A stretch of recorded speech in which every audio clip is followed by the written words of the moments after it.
Howdy folks, hope you're all having a good one. Welcome back to a game of throws in World of Warships with Rear Admiral Jingles.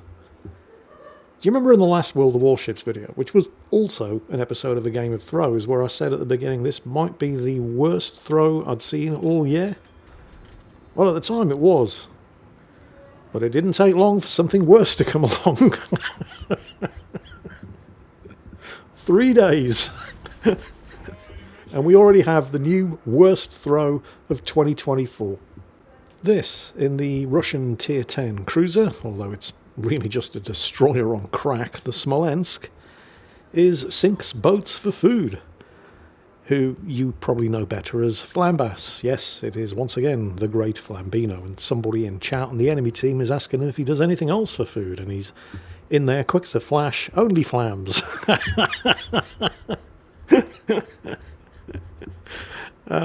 Yeah, okay. Anyway, so, yeah, the Smolensk. This ship's fairly notorious, because it is technically a cruiser, but it does just perform like a destroyer on crack. 4 gun turrets. Each turret has 4, count them, that's 1, 2, 3, 4 130mm guns. This thing is a 16-gun cruiser. Fast turning turrets, fast reload, it's about 4 seconds. This thing can put out a serious amount of hurt. Unlike destroyers, which it isn't because it is a cruiser, it's also remarkably resistant to taking citadel damage. I mean, destroyers are remarkably resistant to taking citadel damage because destroyers in this game don't have citadels. You can't citadel a destroyer. But you can't citadel a Smolensk either. Certainly not if you're firing battleship caliber armor piercing at it, because the armor is so bad and the ship is so narrow that often when you're getting shot at by battleships, the best tactic is to do the counterintuitive thing in a cruiser and turn and give them full broadside to shoot at, virtually guaranteeing that large caliber armor piercing is just going to overpenetrate and do minimal damage rather than paddling your citadel. And we are actually going to see a prime example of that in this very battle. The biggest threat to the Smolensk, ironically, because despite appearances it is a cruiser, not a destroyer, is not large caliber, but small caliber, high explosive and armor piercing. Well, actually high caliber, high explosive is pretty dangerous as well. But other destroyers or light cruisers with destroyer caliber guns are the biggest threat to this thing. I mean, you can see how much damage. Look at the reload on this. It's just ridiculous. That's 16 130mm guns. Look at the damage he's farming against, well, not just battleships, everything. This thing can kick out a serious amount of hurt. And it does, of course, come with a smokescreen. And because smoke screens are torpedo magnets, it comes with hydro. And because it, well, I mean, this is a tier 10 cruiser with 32,000 hit points, so it is kind of fragile if you can actually hit and damage it. But just in case you do manage to hit and damage it, it also comes with a heal. But because of the, well, fairly unique characteristics of the Smolensk, the last thing that you normally want to be doing in a light cruiser is open water gunboating in front of a whole bunch of very angry enemy battleships armed with 16-inch or higher armor piercing. And while Flambas is certainly going to try to avoid being hit by large caliber armor piercing, such as that fired by the Minnesota over there that's currently experiencing what it's like to die in the shade, he's not going to sweat it too much if somebody does shoot at him with large caliber armor piercing. The bigger threat is the Sejong over there, because that's pretty much armed with the same type of guns, although not quite as many of them as he is. You can see the only real damage that he's taken this far in the battle has been at the hands of other light cruisers, although other light cruisers are definitely coming off worse than he is. Despite scoring more than 130 hits, he's only set 3 fires, which probably means he's running the IFHE skill, which would make sense. I mean, these are only 130mm guns. Oh, hello. Sejong torpedoes, deep water torpedoes. Yes, despite acting and behaving like a destroyer, it is in fact a cruiser, which means you can be hit by deep water torpedoes. But of course, he knows that smoke screens are torpedoes magnets, so he's got the Hydra running. He had plenty of warning of them coming. The battle has just chalked up its first casualty, and it's on Flambas's team. The Tier 8 Commonwealth heavy cruiser, the Auckland, has just gone down, but the team are well, they are behind by about 30 points. For once, the scores are not flipped in a World of Warships replay. But then they go ahead again, thanks to the friendly Grosser Kurfürst secondaries eliminating one of the enemy destroyers, and then the friendly Azuma knocking out an enemy battlecruiser, the Zeton. So the team are a good at least 150 points ahead. Not hindered, of course, by the fact that, well, the enemy team are only just now taking their first cap circle at Alpha. Flambass's team have held on to the cap at Charlie the entire match, and it doesn't look like they're in any danger of losing it, and we've got a battleship and a destroyer in the central cap at Bravo, and I'm not really seeing anybody on the enemy team who's in a position to prevent them from taking that. So 200 points ahead, more than 200 points ahead, with no sign of the team slowing down. But yeah, based on the amount of damage that he's doing with these 16 gun high explosive salvos against enemy battleships, I'm reasonably sure that he's taken the IFHE skill. So this boosts the penetration of your high explosive shells, but at a price of drastically reducing the chance of fire on target from the high explosive shells. But I mean, despite that, he has still set 7 fires. That is from 320 hits though. Oh, the Grosser Kurfürst's just gone down. Well, not to worry, the team are still 70 points ahead, and they do now have 2 of the cap circles. But yeah, the reason why I'm saying... there's another fire.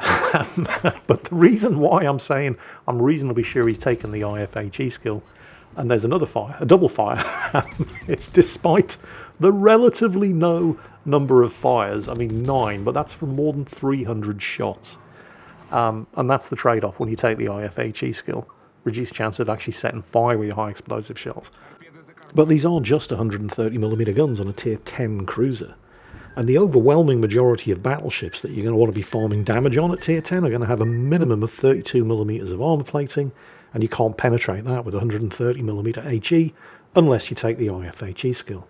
So unless you just want to be doing damage to battleship superstructures, you pretty much have to take that skill. Oh, here it comes. Look at all of that 16-inch armour piercing. Here it comes. Broadside cruiser. Paddling denied. That's exactly what I'm talking about. He just set a double fire on that Christopher Columbus and pissed him off. Oh, and there's another one.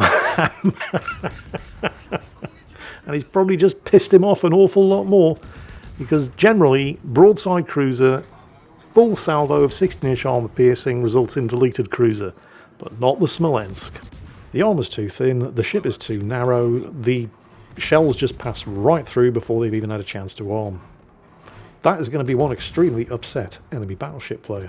Oh, is that... oh, yeah, that was large... the Frederick the Great has wised up. That was large caliber, high explosive. See, that's what you load when you're shooting at a Smolensk. Unfortunately for him, now it's Flambass's turn. There's another double fire. Oh, lordy. Lord have mercy. Well, the only thing that's going to save that Frederick the Great right now is Flambass spotting a bigger threat. There's the high caliber award, by the way, 175,000 damage done. And there's the bigger threat, the Sejong. The thing is, Flambass... oh, the Frederick the Great's gone down. Flambass is just as big a threat to the Sejong as the Sejong is to his. He switched to the armour piercing there, since he had a light cruiser broadside to paddle. And unfortunately for the Sejong, in his desperation to avoid getting bitch slapped into the middle of the next week, he has smoked up, and he was the one who was spotting Flambass. So, I mean, Flambass is down at 4,600 hit points. He's probably going to want to chill out here for a bit, because his healer's about to come off cooldown. There it is. Okay. The scores as well, he doesn't even pause to catch his breath. He goes straight back to work on enemy battleships. Oh, hang on a second. Yes, deep water. I mean, he's running his hydro, obviously. You pop smoke in this thing, you also have hydro. So you run the hydro too. And sure enough, deep water torpedoes from the Sejong. But, yeah. The scores. They're only 1 kill up, but they are 300 points ahead. Due to having 2 of the 3 cap circles. And at the beginning of the match, they had the cap circle at Alpha as well. Well, they didn't actually have the cap circle at Alpha. It was fully capped, but contested at the last second by an enemy destroyer slipping in there. So they never actually took the cap circle at Alpha, but they prevented the enemy team from getting it for a good long time. And thanks to that, They are a solid 300 points ahead. Oh, a Benham. I mean, it's going to be difficult to hit a Benham. Yeah, definitely a Benham. Look at those torpedoes, Sam. It's going to be extremely difficult to hit a Benham at that kind of range. But if you see a Benham, you shoot at it. Because those torpedoes... Speaking of torpedoes, there goes the Sejong again. Torpedoes this time spotted well in advance by the Yugamo, even though Flambass's Hydro is still running. The Yugamo doesn't need to worry about them. It's a destroyer. Deepwater torpedoes can't hit destroyers. A destroyer's draft is too shallow, they just pass harmlessly underneath. Flambass, however, not actually, despite appearances, a destroyer, so he did need to avoid them. He's got shots at the Minnesota again, although, I mean, you can see him jinking with the camera here because he doesn't really have a clear view of the Minnesota's waterline. It looks like those torpedoes are all going to miss. Now, he is burning, but, I mean, the rate of fire of these guns, and of course he'll have the adrenaline rush skill, so he's now at a sub 4 second reload. In fact, I think he's at a sub 3.5 second reload. That's just crazy.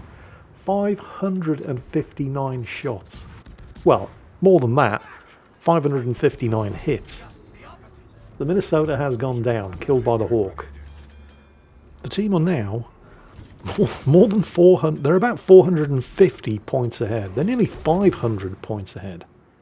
And again, if you take a look at the map, with control of those two cap circles in the middle and up in the northeastern end of the map, look at the position of the enemy team. They are in no position to even contest, let alone capture, those two green cap circles. In fact, they're going to be extremely lucky to be able to hold on to the one at Alpha that they currently control. Oh, Flambass spotted by the... Well, that's really bad news for the Sejong, actually. He's going to get one salvo away, which missed, and he's dead. Shots out from the Atago, though. Oh, that's 8-inch high explosive. That could hurt. And it did hurt. Oh, and it's a double fire. Oh, that's really bad. It's a double fire, and his damage control's on cooldown. Nice reactions there from the Atago. Although the friendly Z-23 has just sunk the enemy Schmarland, the team are now 3 kills and nearly 600 points ahead. They're contesting the cap at Alpha. So the enemy team no longer have any points coming in. Flambass's team are at over 900. That double fire. Oh, there we go. Okay, so he doesn't actually have any heals left, but he's got the special Russian commander that triggers an automatic 3 heal when the ship reaches, I think, 10% of its base hit points. So, I mean, he still doesn't have an awful lot of health. He's down at 4,000 and some change. But he's not in immediate danger of sinking. The team are now up to 940 points. They are a clear 600 points ahead. And the enemy team have no caps. It is at roughly this point where, with nothing left to play for, and about 30 seconds away from winning on points, where Flambass's team get to within 25 points of winning, with 975 points on the scoreboard, and they suddenly start trying to win harder. There it is, 975 points, 25 points away from the win. The Christopher Colombo nails the Sherman. Then the Benham torpedoes and sinks the Richelieu. Well, I mean, okay, they're going to be back. They have all 3 of the caps now. They're back up to 900 points again. The Christopher Columbus's shots would have been in the air, and the Benham's torpedoes were certainly in the water before that point arrived, so we can just chalk that one down to bad luck. All Flambass's team have to do at this point, and they're already back up to 921 points. 927 is nothing, and they've won. Guys, why are you still attacking? There goes the Yugamo.